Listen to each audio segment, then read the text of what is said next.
जय हिंद दोस्तों। तो आज बात करेंगे सीआईएसएफ का जो वैकेंसी आया है, ऑल इंडिया लेवल पे आया है। उस वैकेंसी में क्या क्या चीज़ आपको खोजा गया है, फिजिकल से रिलेटेड कौन कौन से डॉक्यूमेंट चाहिए वो मैं बताऊंगा। अगर मेरे चैनल पे नए हो तो लाइक सब्सक्राइब और शेयर ठोक देना।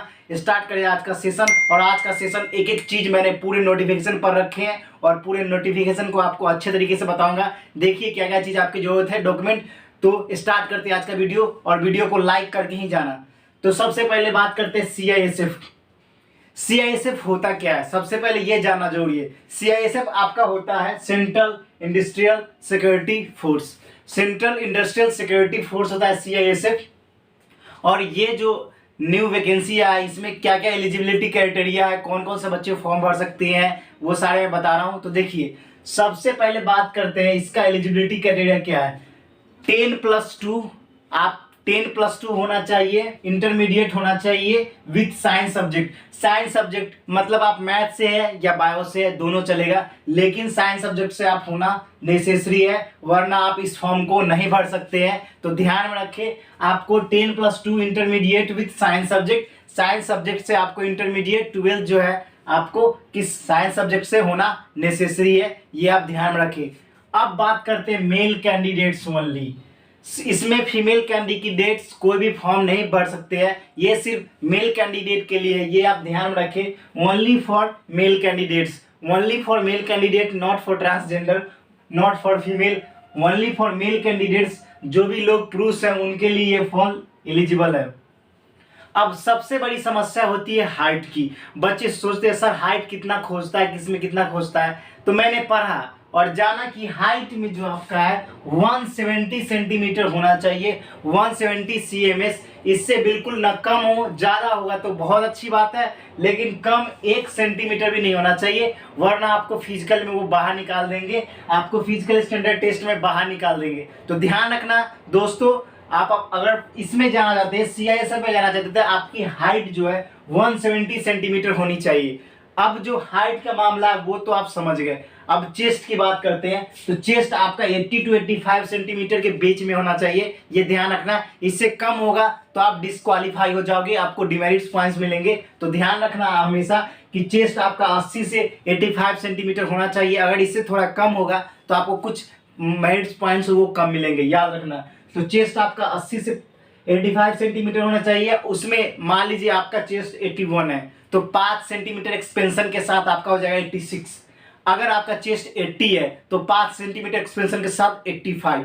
तो ये चीज का ध्यान आप बहुत इंपॉर्टेंट रखना। कम से कम फुलाव जो है चेस्ट का वो 5 सेंटीमीटर होना नेसेसरी है, अनिवार्य है, जरूरी है, ये आप ध्यान रखना। 5 सेंटीमीटर एक्सपेंशन होना बहुत ही जरूरी है। अब बात करते हैं एज रिलैक्सेशन के बारे में। तो सीआईएसएफ जो इस फॉर्म है, इस फॉर्म में कितना एज रिलैक्सेशन मिलेगा सर, तो देखिए अब कितना मिलता है आपको। सबसे पहले SC ST की बात करते हैं तो 5 साल आपकी एज में छूट दी गई है। हाँ, प्रॉपर सर्टिफिकेट आपके पास SC ST कैटेगरी का होना नेसेसरी है, अगर नहीं होगा तो आपका वो काउंट नहीं होगा।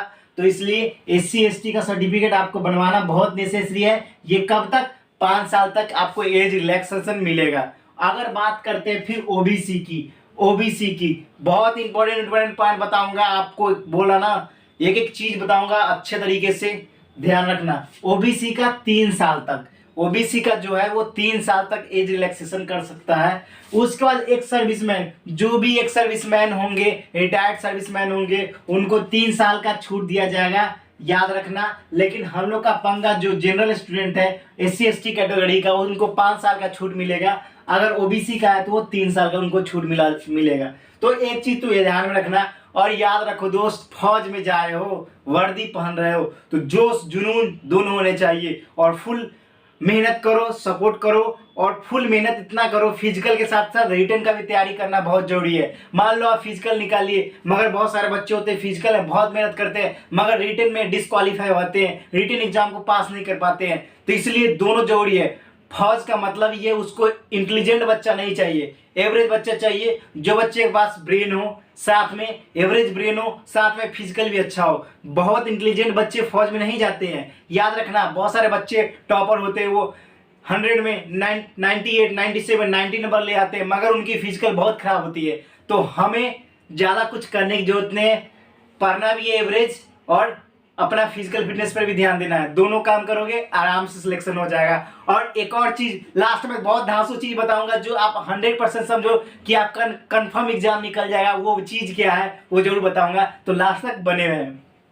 अब बात करते हैं सिलेक्शन प्रोसीजर का। उससे पहले बात करेंगे कि आपका जब फॉर्म फिलअप करोगे तो क्या क्या गड़बड़ी आप लोग करते हैं वो देखिए। याद रखिए, इधर आप जब भी एसएससी का फॉर्म भरते तो याद रखता ना डेट ऑफ, जब भी फोटो कोई लगाते हो उसके नीचे डेट ऑफ फोटो भी डालते हो, तो याद रखना दोस्तों आपका फोटो एकदम पूरा क्लियर होना चाहिए, पूरा क्लियर, बिल्कुल धुंधला नहीं चलेगा वरना आपका फॉर्म रिजेक्ट हो जाएगा। और फोटो के नीचे 3 मंथ से पुराना, ज्यादा फोटो पुराना नहीं होना चाहिए। याद रखना 3 मंथ से पुराना फोटो नहीं होना चाहिए और डेट ऑफ फोटो नीचे लिखा होना नेसेसरी है वरना आपका फॉर्म रिजेक्ट हो जाएगा।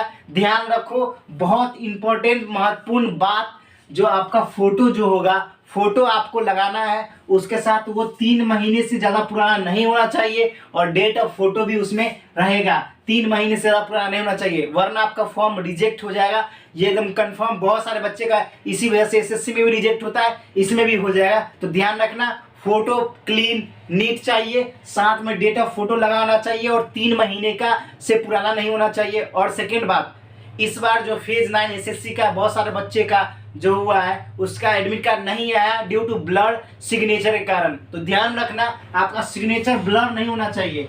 सिग्नेचर ब्लर नहीं होगा तो आपका फॉर्म जो है वो आपका नहीं एक्सेप्ट होगा, रिजेक्ट हो जाएगा। भले वो पेमेंट आप कर रखे हो फिर भी कोई फायदा नहीं है, आपका एडमिट कार्ड नहीं आएगा फिजिकल का, तो याद रखना।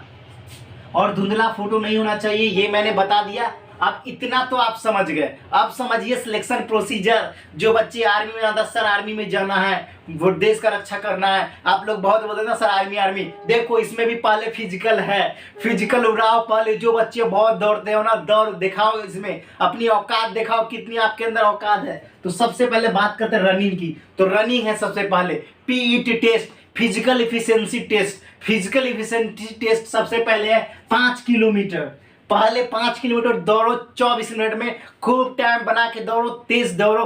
कल से ही मेहनत करना स्टार्ट कर दो, 1-2 महीने बाद एडमिट का आएगा उसमें उड़ा देना और फाड़ देना और पढ़ना भी साथ में। तो याद रखना रनिंग सबसे पहले सिलेक्शन प्रोसीजर में सबसे पहले आपका रनिंग है, सबसे पहले रनिंग है। बहुत गुड न्यूज है, दौड़ के एग्जाम निकालो। और एक और बात इंपॉर्टेंट है जो बताऊंगा, आप चैनल पे बने रहे और भारत माता को लिए कुछ देश के लिए नाम रोशन करो और अपने लिए वर्दी सुनिश्चित करो और देश के लिए कुछ अच्छा सेवा दो। तो देखिए सेकेंड है physical fitness test. Second physical fitness test, आप बोलोगे सर ऊपर तो फिजिकल इफिशिएंसी टेस्ट हो गया। इफिशिएंसी टेस्ट में क्या होता था कि आपका जो है 5 किलोमीटर दौड़ है, तेजी से दौड़ोगे, भागोगे, 24 मिनट में कंप्लीट कर लोगे। जो बच्चा एवरेज भी दौड़ता है ना, थोड़ा थोड़ा भी दौड़ता है ना, वो आसानी से इस एग्जाम को फोड़ सकता है और इस जो रनिंग को है वो क्लियर कर सकता है। अब बात करते हैं फिजिकल स्टैंडर्ड टेस्ट, जिसको बोलते हैं पीएसटी। फिजिकल स्टैंडर्ड टेस्ट में होता क्या है कि आपका हाइट मेजरमेंट होता है 170 cms और चेस्ट 80 to 85 cms तक होना चाहिए। याद रखना इतना, और 5 जो है आपका सेंटीमीटर एक्सपेंशन होना चाहिए, नहीं होगा फिर आपको डिमेरिट पॉइंट्स मिलेंगे, ध्यान रखना। तो चेस्ट आपका 80 to 85 सेंटीमीटर होना चाहिए और आपका हाइट जो है 170 नेसेसरी है। और हाइट में बहुत सारे बच्चे रिजेक्ट होते हैं, इसलिए हाइट अपना मेजरमेंट कर लेना 170, जिससे ऊपर है या ये 170 है उनके तो बल्ले बल्ले भाई, सीधा उड़ा दोगे। उसके बाद रनिंग रेगुलर करना, सबसे पहले रनिंग है 5 किलोमीटर 24 मिनट में। अब बात करते हैं रिटन टेस्ट का। रिटन टेस्ट का फंडा क्या है पता है? देखो यहाँ पर क्या फंडा है, अभी रिवील करता हूं ना क्या फंडा है, अभी रिवील करता हूं।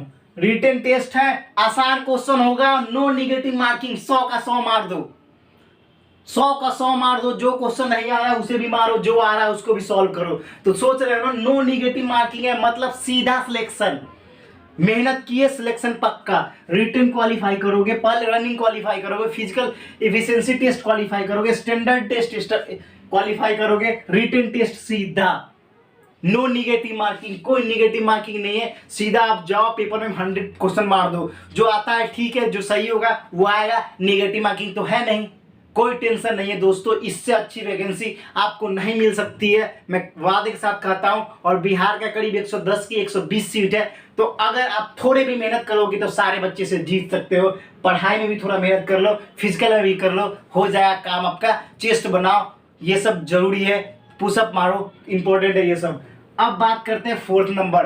अब आते हैं डॉक्यूमेंट वेरिफिकेशन पे। तो जितने भी आपके डॉक्यूमेंट होंगे, जिस टाइम वीडियो चाहिए उस टाइम मैं जरूर दे दूंगा। डॉक्यूमेंट वेरिफिकेशन होगा, आपका स्टेज 4 होगा जिसमें आपका डॉक्यूमेंट वेरिफिकेशन होगा। ध्यान में रखना, डॉक्यूमेंट वेरिफिकेशन में सारे डॉक्यूमेंट आपके ओरिजिनल होने चाहिए, विथ जितने 10th 12th मार्कशीट होने चाहिए सब ओरिजिनल होने चाहिए, कास्ट सर्टिफिकेट ओरिजिनल होने चाहिए। आपके डॉक्यूमेंट वेरिफिकेशन के लिए बुलाया गया फिजिकल का जो भी, सब कुछ भी फाड़ के फेंकना मत, क्योंकि बच्चे उसको भूल जाते हैं। रखना, अच्छे से रखना संभाल के, सारे डॉक्यूमेंट आपके लिए इंपॉर्टेंट है। अब 5वां है मेडिकल टेस्ट। अब मेडिकल टेस्ट, उसके बाद तो समझो कहानी खत्म है। मेडिकल टेस्ट में जो बच्चे का नॉर्मल जो रेगुलर दौड़ता होता है उसके लिए कोई दिक्कत की बात नहीं है, बस रेगुलर दौड़ेगा उसका 99% बच्चे का कोई तकलीफ नहीं होता है।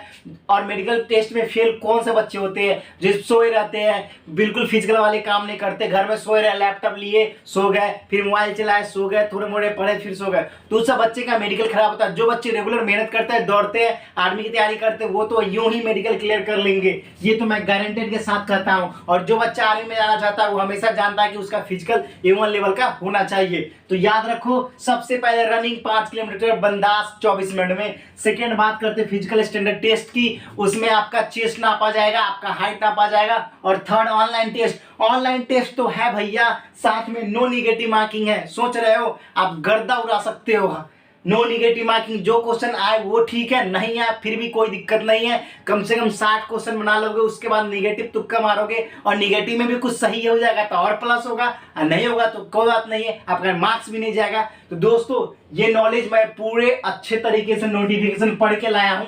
आपको कैसा लगा कमेंट सेक्शन में बताना। फिर मिलते हैं नेक्स्ट वीडियो में, फिलहाल इतना ही। और एक लास्ट में बोलना चाहता हूं, अपने लिए ना सही अपने माँ के लिए कुछ करना है, अपने लिए ना सही अपने माँ के लिए कुछ करना है। मेरी माँ या धरती माँ का सर ऊपर ऊपर करना है, मेरी माँ या धरती माँ सर ऊपर करना है। और वतन के लिए चाहे जो भी कुर्बानी देनी पड़ी वो जरूर देना है। तो याद रखना दोस्तों, फिर मिलेंगे नेक्स्ट वीडियो में, फिलहाल इतना ही। जय हिंद, जय भारत, वंदे मातरम, जय हिंद।